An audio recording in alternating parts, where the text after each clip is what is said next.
அருமை தமிழர்களே, அன்பான வணக்கங்கள். நம்ம எல்லாரும் நமக்குன்னு ஒரு முக்கியமான கடமையை ஏற்றுக்கொண்டிருக்கிறோம். அதுதான் நம்முடைய குடும்பத்தை கவனிப்பது இல்லையா? பிள்ளைங்களை படிக்க வச்சு வளர்க்குறது, அப்புறம் அவங்களுக்கு கல்யாணம் பண்ணி வைக்கிறது, குடும்பத்துக்காக சம்பாதிப்பது, நிகழ்காலம் எதிர்காலம் ரெண்டும் நல்லபடியாக பத்திரமாக இருக்கிற மாதிரி பாதுகாப்பது, இதெல்லாமே நம்முடைய கடமை. ஆனால் இதையும் தாண்டி நம்ம எல்லாருக்கும் செய்ய வேண்டிய முக்கியமான ஒரு கடமை இருக்குங்க. நம்ம எல்லாரும் செய்ய வேண்டியது, அந்த பொறுப்பு நமக்கு இருக்க வேண்டும். அதுதான் நாட்டை நோக்கிய கடமை. வீட்டை நோக்கிய கடமை இருக்கிற மாதிரியே நாட்டை நோக்கிய கடமைன்னு நமக்கு ஒன்று உண்டு. இந்த தேர்தல் காலங்களில் ஜனநாயக கடமைன்னு சொல்லுவாங்க. எது? வாக்களிப்பது, ஓட்டு போடுவது இல்லை? அது ஜனநாயக கடமையாக இருக்கலாம். ஆனால் வீட்டுக்கு செய்ய வேண்டிய கடமை மாதிரி தான் நாட்டுக்கு செய்ய வேண்டிய கடமையும் உங்கள் ஒவ்வொருத்தருக்கும் இருக்குது. நான் உங்கன்னு ஏன் சொல்கிறேன்னா, அப்போ நீ உனக்கு இல்லையான்னு கேட்கக்கூடாது. எல்லோருமே இதில் உள்ளவர்கள் தான். ஆனால் நமக்கு என்னமோ அதை பற்றி ஒரு பெரிய விழிப்புணர்வு இல்லை. ஆயிரக்கணக்கில், லட்சக்கணக்கில், கோடிக்கணக்கான பேர் தான் வளரணும், தான் புள்ள குட்டிங்க நல்லா இருக்கணும், நம்ம எதிர்காலத்துக்கு சொத்து சேர்க்கணும், சௌக்கியமாக இருக்கணும் அப்படின்றதோட ஒரு குறுகிய எல்லையில் முடிந்து போய் விடுகிறது. ஆனால் சில பேர் அப்படி நினைத்திருந்தால் இன்றைக்கு நமக்கு சுதந்திரமே கிடைத்திருக்காது. சில பேர் முற்றிலுமாக குடும்பத்தை கூட விட்டுவிட்டு இந்த தேசத்தை பற்றி நினைத்திருக்கிறார்கள், நம்மை பற்றி நினைத்திருக்கிறார்கள்.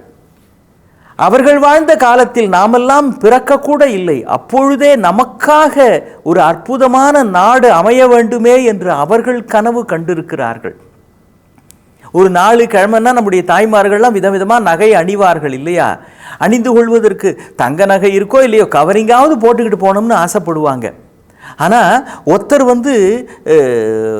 தொழிலாளர்கள் எல்லாம் போராடுகிறார்கள், அவங்க குடும்ப பசி பட்னியில் இருக்கக்கூடாதுன்றதுக்காக தன்னுடைய மனைவி மக்களினுடைய நகைகளை வாங்கி விற்று காசாக்கி தினம் தினம் போராட்டம் முடிகிற வரைக்கும் அவங்களுக்கு சாப்பாடு போட்டிருக்கிறார்.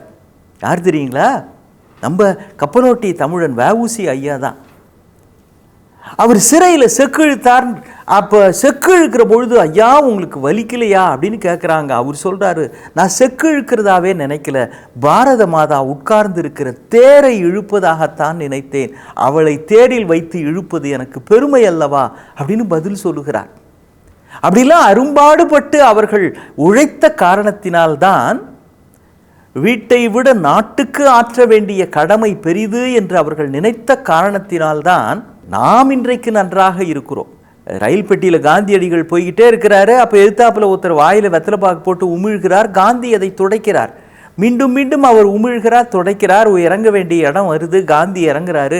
அவர் காந்தின்னு இவருக்கு தெரியல. வந்தவங்கெல்லாம் வாங்க அப்படின்னு கூப்பிடுறாங்க. அப்போ தான் இவருக்கு தெரியுது, மகாத்மா என்னை மன்னிச்சிருங்க, நான் திரும்ப திரும்ப இது மாதிரி செஞ்சுக்கிட்டு இருந்தேனே, என்னை மன்னிச்சிருங்க, நான் என்ன பண்ணோன்னு சொல்லுங்கன்னு. அவர் சொன்னார், இது மாதிரி வேற யாராவது சுற்றுப்புறத்தை தூய்மை இல்லாதபடி அசிங்கப்படுத்தினால் நீங்கள் அப்பொழுது தூய்மைப்படுத்துங்கள்.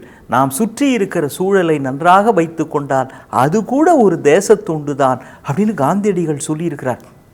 அப்போ ஏதோ ஒரு வகையில் நாட்டை நோக்கிய, சமுதாயத்தை நோக்கிய கடமை நம்ம எல்லாருக்குமே இருக்கு. ரமண மகரிஷி திருவண்ணாமலையில் பாருங்க, பெரிய துறவி. அவர் கிரிவலம் வருவதுன்னு சொல்லுவாங்களே, அந்த மலையை அப்படி சுற்றி வழிபாடு செய்வதுன்னு. பெரியவர் அப்படி கிரிவலம் வந்துக்கிட்டே இருக்கிறாரு. காலை நேரம். அப்போ அந்த தெரு ஓரமாக பெருக்கிக்கிட்டு இருக்கிறாங்க சில தூய்மை பணியாளர்கள்.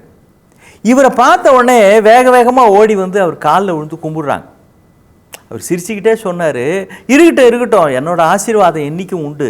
நீங்கள் பாட்டுக்கு அந்த வேலையை செய்கிறீங்க, நீங்கள் அங்கே சுத்தப்படுத்துகிறத பார்க்குறீங்க, நான் இங்கே சுத்தப்படுத்துறது எப்படின்னு பார்க்குறேன், அவ்வளவுதானே தவிர மற்றபடி உங்களுக்கு எனக்கும் பெரிய வித்தியாசம் இல்லை.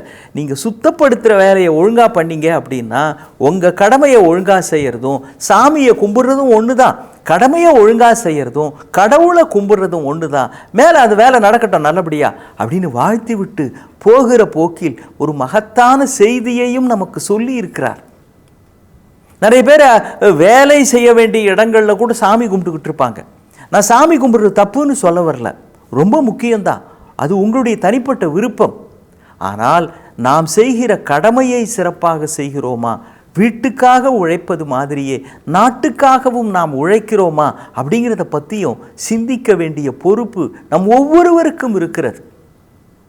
ஏன்னா நாம் இருக்கிற சூழல் நன்றாக இருக்கிறதா, சரியானவர்கள் தகுதியானவர்களிடத்தில்தான் நாம் அதிகாரங்களை வழங்கி இருக்கிறோமான்றத ஒரு ஜனநாயக நாட்டில் நம்ம எல்லாருமே யோசிக்கணும். அப்படி ஒருவேளை அதை சரியில்லாதவர்களிடத்தில் கொடுத்து விட்டால் நாளைக்கு பாதிக்கப்பட போவது நாம் தான். அதனால் அந்த விழிப்புணர்வு நம் எல்லோருக்கும் இருக்க வேண்டும். அந்த கடமையை நாம் ஒழுங்காக செய்ய வேண்டும். வீட்டில் உங்கள் தலைமுறை அடுத்த தலைமுறை நன்றாக இருந்தால் போதாது, நாட்டிலும் அடுத்த தலைமுறை நன்றாக இருக்க வேண்டும் என்றால் நம் எல்லோருக்கும் நாட்டை நோக்கிய கடமையும் உண்டு என்பதையும் உணர்ந்து கொண்டு அவரவர்களால் முடிந்ததை செய்ய வேண்டும். எல்லாருமே எல்லா நல்லதும் பண்ண முடியுமா? முடியாது. எல்லாரும் எல்லா நல்லதும் பண்ண முடியாது. ஆனால் பண்ணுவது எல்லாமே நல்லதாக இருக்கும்படி பார்த்து கொள்ளலாம் அல்லவா? மீண்டும் சந்திப்போம். வணக்கம்.